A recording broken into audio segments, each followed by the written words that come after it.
Welcome back to the Velvet Story. Sophia Loren woke to the sound of her phone buzzing and instantly knew the tabloids had found her. One photo, her laughing, off balance, in Ethan Cole's arms, was enough to turn the untouchable CEO into human. But if you think the chaos stops there, think again. Breakfasts turn into battlefield strategy sessions, rooftop confessions spark dangerous emotions, and flirtatious games turn every wedding prep into war. Sophia's controlled world is unraveling. And there's only one man laughing at every stumble. This is the best man's wow, luxury, chaos, and sparks that fly where you least expect them. Chapter 4: The Gossip Column. Sophia Loren woke the next morning to a sound she dreaded more than alarm clocks or early conference calls, the sharp ping of her phone buzzing repeatedly on the nightstand. She tried to ignore it, pulling the silk pillow over her head. But the buzzing continued, insistent, relentless. That kind of persistence only meant one thing. The tabloids have found something. With a groan, she reached for her phone. One glance at the flood of notifications, and her stomach sank. Socialite Sophia Loren and mystery man share a moment at rehearsal. Beneath the headline was a blurry photograph, herself, mid-dance, eyes wide with laughter, and Ethan Cole's hand steadying her waist as she leaned dangerously off balance. From the angle, it looked almost like they were mid-deep. Romantic. Intimate. Very, very not good. Sophia buried her face in her hands. Of course, the Loren name had been dragged through tabloids her entire life, speculation about her childhood, her schooling, her father's empire. She'd built her own empire to prove she wasn't just a last name. And now, one clumsy dance rehearsal had turned into this. Sophia Loren, laughing in a man's arms. Sophia Loren, smiling like she isn't untouchable. Sophia Loren, human. Her phone buzzed again. A message from her father. She didn't open it. Not yet. By the time Sophia made it down to the hotel's breakfast lounge, the whispers had already started. A pair of bridesmaids giggled behind cappuccino cups. One of Jeremy's uncles offered her a wink and a, "Didn't know you had such a flair for dancing, Sophia." Her cheeks heated. She lifted her chin, mask of composure in place, but inside her pulse hammered like a drum. Then, of course, he appeared. Ethan Cole. In a perfectly tailored navy suit that made him look more magazine cover than best man, strolled into the lounge with the unhurried grace of a man who had never once lost his footing in life. He spotted her instantly, and the corner of his mouth quirked upward. Sophia's heart sank. "He's seen it. Morning, partner," he drawled, sliding into the seat across from her as if it were the most natural thing in the world. "I take it you've seen today's headlines?" She narrowed her eyes. "Headlines? Plural? Oh yes." He set down a copy of the society paper, folded open to a page that made her want to crawl under the table. The photo was worse in print. Crisp, clear, undeniable. "You don't look nearly panicked enough," she muttered, stabbing at her croissant with unnecessary force. Ethan leaned back, utterly relaxed. "Why should I panic? You look beautiful in the photo." "I look devastatingly charming. Honestly, it's the most flattering gossip column I've ever been in."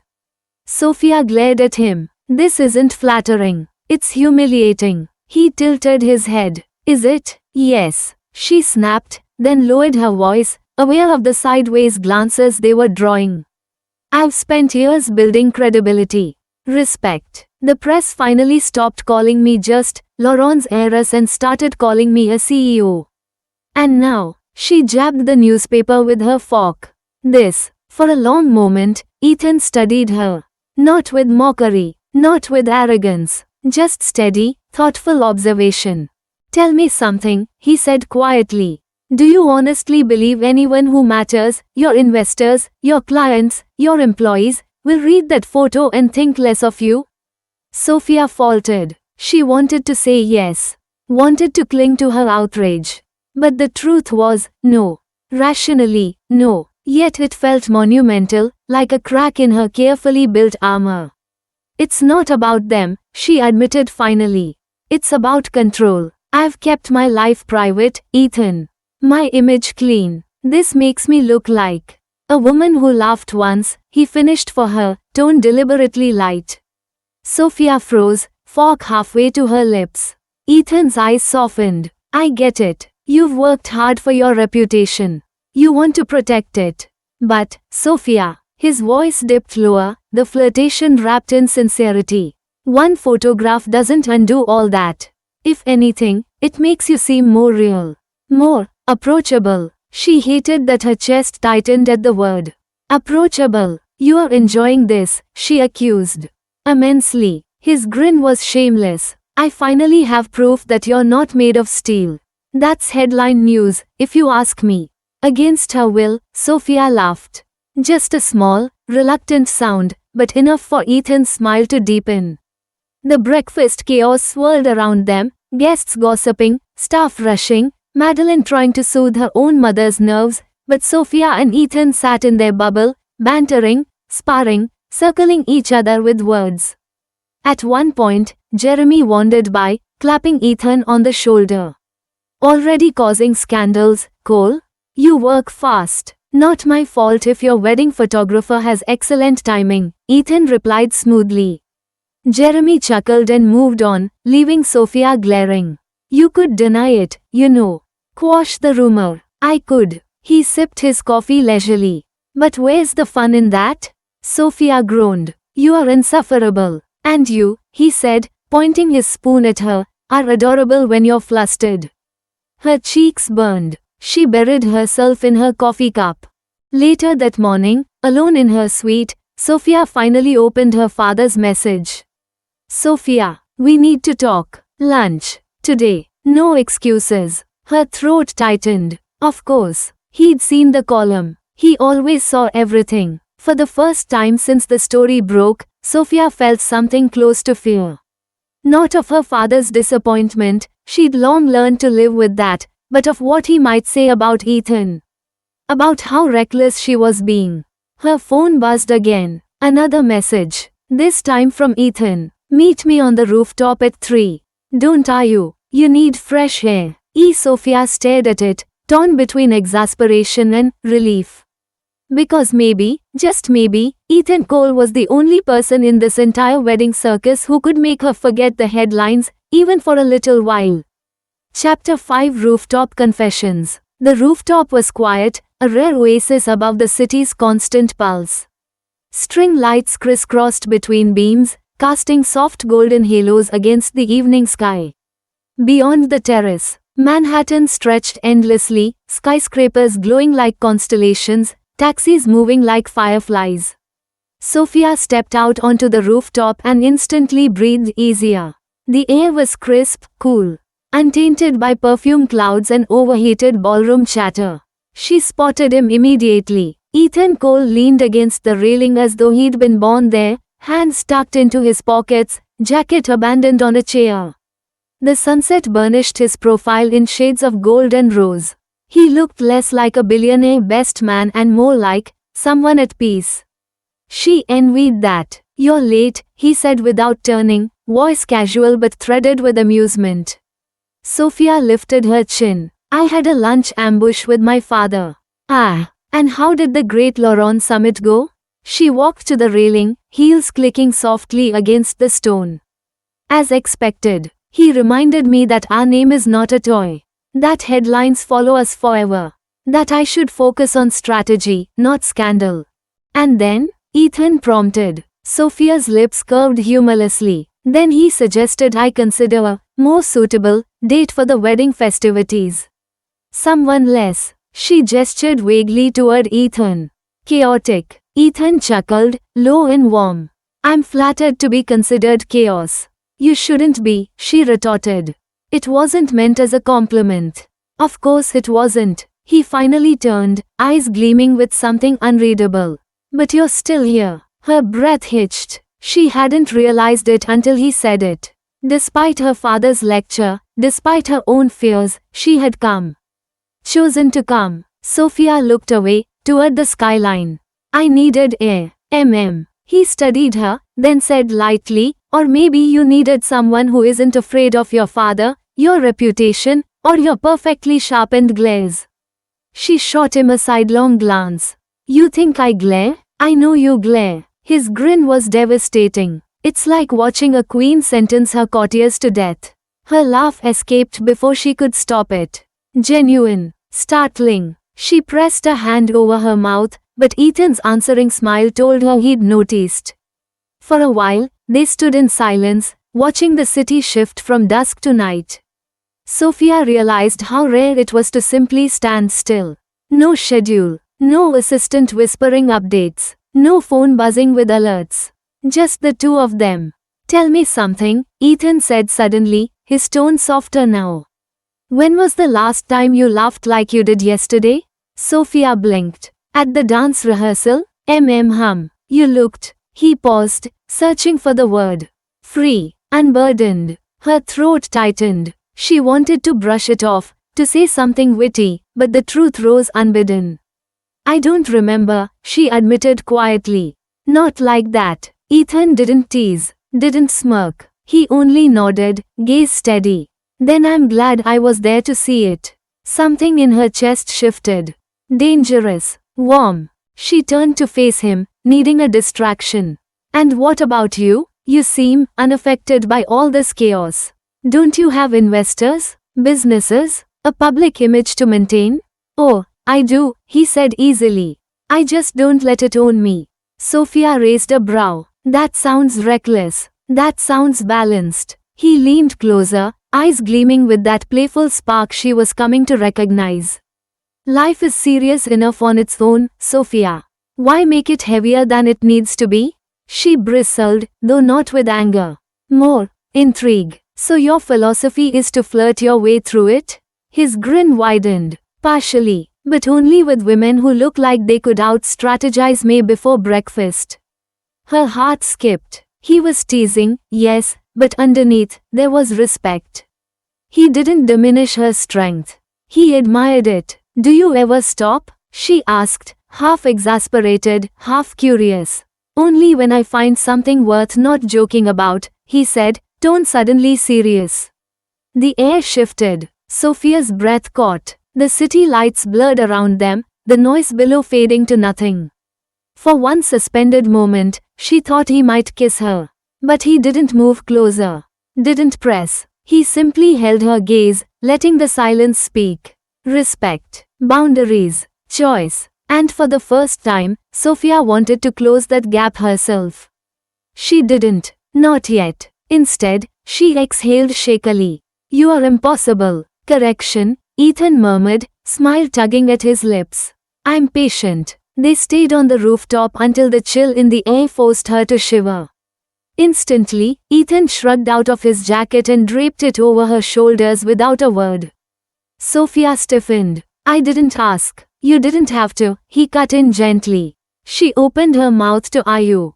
Closed it again. For once, words failed her. Wrapped in his warmth, surrounded by city lights, Sophia realized something that terrified and thrilled her all at once. She was in trouble, because Ethan Cole wasn't just charming. He wasn't just chaos. He was the first man in a very long time who made her want to lower her guard.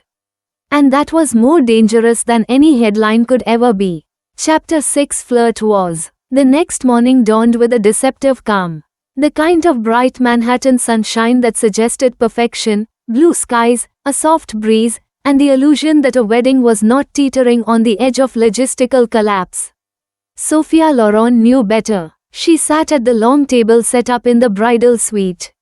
Planner open, pen poised like a weapon. The bride's brunch had turned into an unplanned war council. Florists were running late. The string quartet was stuck in traffic. And someone, God help them, had double-booked the hair and makeup team. Don't panic, Sophia said smoothly, as though speaking into existence the order she refused to lose. We'll shift makeup to the hotel's secondary suite and have the florist deliver straight to the ceremony hall. Easy fix. The bride, Emma, exhaled shakily. I don't know what we'd do without you. Cry into champagne, Sophia deadpanned, making Emma laugh despite her nerves. It was at that exact moment Ethan Cole strolled in, late as usual.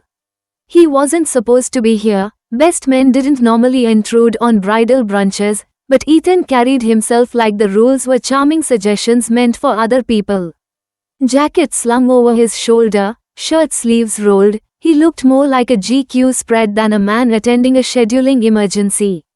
Sophia's pen stilled. She should have ignored him. She should have continued with her list, kept her gaze firmly fixed on the task at hand. Instead, she found herself watching the way every woman in the room straightened slightly, how conversations stuttered for half a beat at his entrance. Of course, chaos had arrived. "Good morning, ladies," Ethan said smoothly, flashing that maddening smile. "I was told there would be mimosas." "You were told wrong," Sophia replied before anyone else could swoon. "This is a strategy session, not a cocktail hour." "Tragic," Ethan said, sliding into the empty chair directly across from her. He leaned forward, elbows braced, grin lazy. "Though, I've always heard the best strategies are made over champagne." Emma smothered a laugh. Sophia shot her a look. "Don't encourage him." "Encourage me?" Ethan echoed, voice innocent. "I barely said a word." She's glaring at me again. "I must be winning." "Winning what, exactly?" "The game." He winked. "Of who makes you break character first." Sophia arched one brow. "I don't play games. Funny." Ethan rested his chin on his hand, eyes dancing. "You seemed very committed to that rooftop chess match we had last night." Heat climbed up Sophia's neck. He wouldn't dare." "Oh my God," Emma gasped, delighted. "Wait, rooftop?" Sophia's composure snapped back like steel. "We happened to be in the same place at the same time." "Coincidence," Ethan agreed solemnly. "A lovely coincidence where she laughed like someone told the world's best joke." Sophia leveled him with her frostiest stare. "Mr. Cole, do you ever stop talking?" "Not when I have an audience." He spread his hands as the bridal party chuckled. "And clearly, everyone here is fascinated by our debates." "Debates?" Sophia repeated dryly. "Yes." He grinned. "You strategize, I improvise. You glare, I charm. Balanced, really." Sophia opened her mouth to retort. But Emma beat her to it. "Honestly, it's adorable." Sophia choked. "Adorable?" Ethan's grin turned lethal. "You heard the bride. We're adorable." The bridesmaids giggled. Even the florist assistant smirked as she set down a clipboard. Sophia wanted the ground to swallow her whole. "Fine," she said crisply. "If you're so dedicated to this game, then you won't mind a challenge." Ethan's brows rose. "Name it." She tapped her planner. "You are in charge of confirming the string quartet's arrival. Without bribery, charm, or threats." He leaned back in his chair, hand pressed theatrically to his chest. "You wound me. You think I only have charm to rely on?" "Yes," Sophia said flatly. "Fair." He grinned. "But watch and learn." He pulled out his phone, dialed, and within 60 seconds had the quartet laughing so loudly through the speakerphone that Sophia had to cover her ears. By the end of the call, not only were they on their way, they promised to arrive with complimentary champagne just for Ethan. He hung up, smug. "And that's how you win a challenge." Sophia narrowed her eyes. "You bribed them with charisma." "I followed the rules," he countered. "No money, no threats, no blackmail. Just pure conversation. Admit it, you're impressed." "I'm annoyed," she corrected. "And yet," he said smoothly, leaning closer across the table, "you're smiling." Damn him. She was. The room erupted again in laughter. But this time Sophia didn't mind quite as much. The rest of the day turned into exactly what Ethan had predicted, a game. At the dress fitting, he appeared out of nowhere to declare himself official zipper guard, ensuring Sophia rolled her eyes so hard she worried they might stick. At rehearsal walkthroughs, he claimed the role of flower girl wrangler, bribing the nervous 6-year-old with candy, then smugly reminding Sophia that technically that wasn't bribery, because it's nutrition. Sugar is energy. And at dinner, when the waiter asked if they were together, Ethan didn't miss a beat. "Not yet," he said with a wink. Sophia nearly choked on her wine. By the end of the evening, the entire bridal party was whispering, nudging, teasing. "And Ethan?" Ethan looked like a man who had every intention of playing this game until she surrendered. As she sat in her hotel room later, Sophia stared at her reflection in the mirror. For years, she'd trained herself to be untouchable, Laurent, poised, perfect. And now one infuriating man was unraveling her composure one witty remark at a time. And worse, she was starting to like it. Will Sophia keep her composure, or will Ethan's charm finally win the game? The flirt wars are far from over, and neither is the chaos. Don't miss the next chapter, right here on The Velvet Story, where every love story comes with a twist. Hit subscribe and stay tuned.